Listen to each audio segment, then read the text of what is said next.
यह देश या सभ्यता या मनुष्य कभी खतरे में, और जात और धर्म और पंथ ये कभी खतरे में नहीं हो सकता।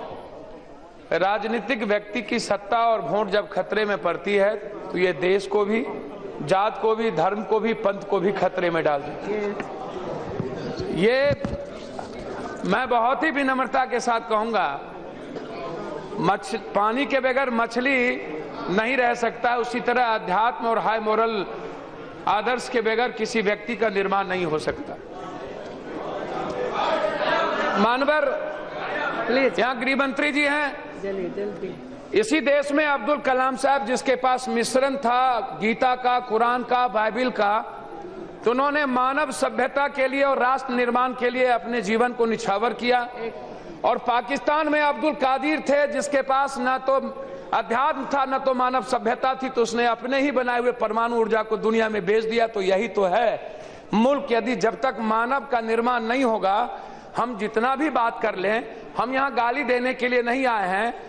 हम कन्हैया के गांव गए थे। कन्हैया पहले पटना में पढ़ते थे। कन्हैया की माँ से मिले, कन्हैया के पिता से मिले। हम जेएनयू भी गए।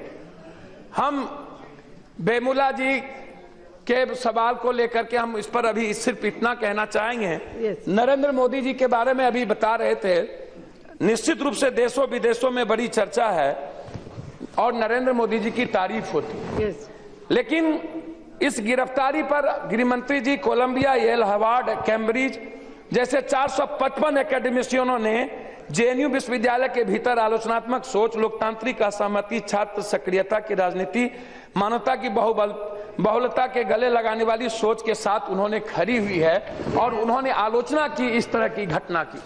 निश्चित रूप से एक तरफ यदि नरेंद्र मोदी जी की पूरी देश या दुनिया सम्मान करने की बात आप करते हैं, तो वही देश और दुनिया इस घटना को बहुत ही मजबूती के साथ निंदा किया है। तो क्या आप इसको स्वीकार नहीं करेंगे?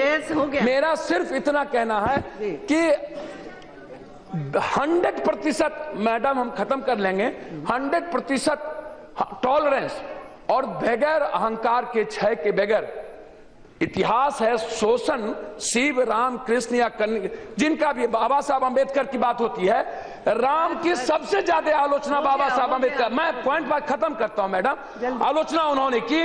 और शंभुक के वध के खिलाफ बाबा साहब अंबेडकर ने जितनी बड़ी आलोचना की, क्या हम उसको विरोध कर देंगे? विचारों का सतत संघर्ष रहेगा, वो भारत विरोधी नहीं हो सकता है। अब और मैं कह रहा हूं, इस सदन में, सदन के भीतर बेमुला आगे भी मरेगा। हम राजनीति करने वाले लोग जिस तरह की राजनीति कर रहे हैं, आजादी से लेकर के आज तक, यदि पीओके की बात करते हैं, एक कहावत है गांव घर में कि कमजोर की बीबी सबकी भौजाई, मजबूत की बीबी सबकी माँ।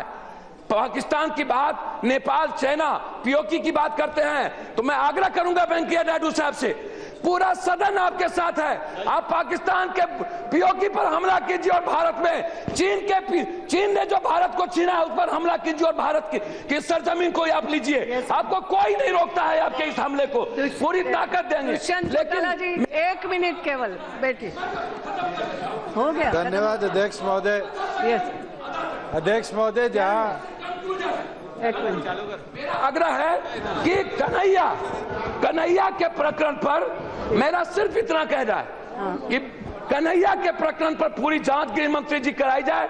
जो लॉयर ने किया उस पर भी, कन्हैया को बेतरीके से मारा उस पर भी, कन्हैया निर्दोष है, मैं व्यक्तिगत तौर पर कह सकता हूं। कन्हैया पर से देशद्रोह का मुकदमा वापस हो और किसी भी छात्र की अभिव्यक्ति की स्वतंत्रता को चैलेंज ना किया जाए। हर व्यक्ति की अभिव्यक्ति